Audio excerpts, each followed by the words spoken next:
The Mets split today's doubleheader against Atlanta, winning Game 1 by a final score of 4-2, and then losing the second game 1-0.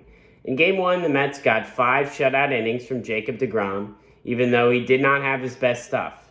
Especially with his controls, he walked 2 batters, which is somewhat unusual for Jake. He also gave up a double in the 5th inning, but worked out of a jam to strand runners at second and third to end his night.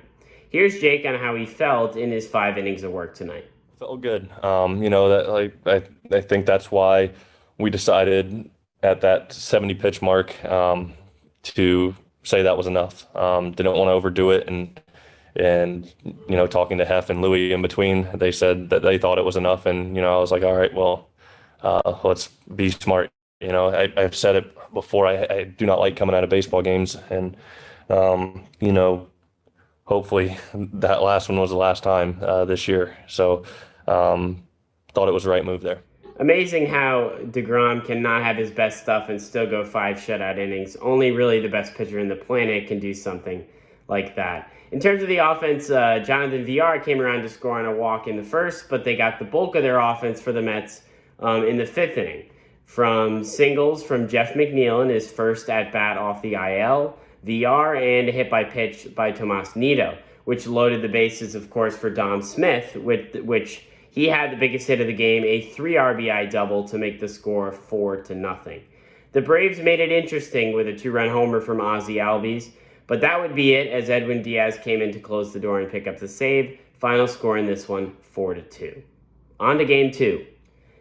Game 2 started with 4 scoreless innings from Jerad Eickhoff in his Mets debut and his first start since 2019. Exactly what the Mets were looking for and needed in a 7-inning game.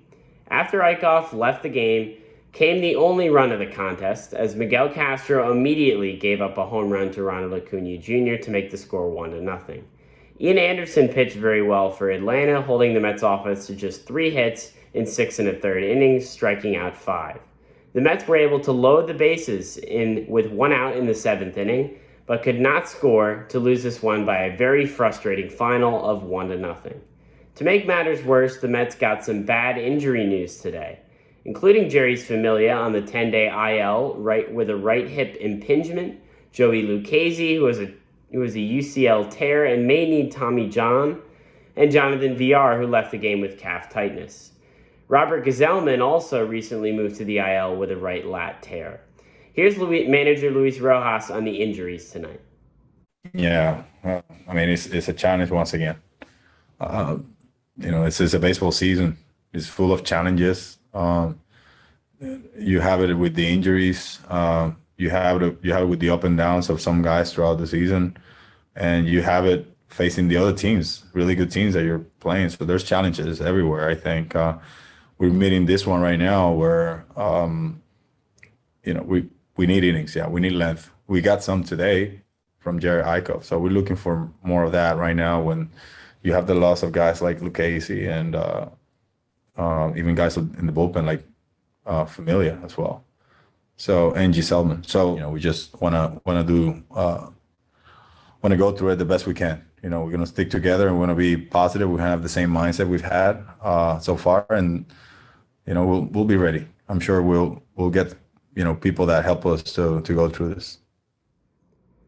The Mets will have 2 more against the Braves on Tuesday and Wednesday, and then after an off day Thursday, they are back with another doubleheader to start a weekend series against the Phillies here in Queens. Marcus Stroman gets a start tomorrow for New York. Signing off, Sam Davis, WFUV Sports.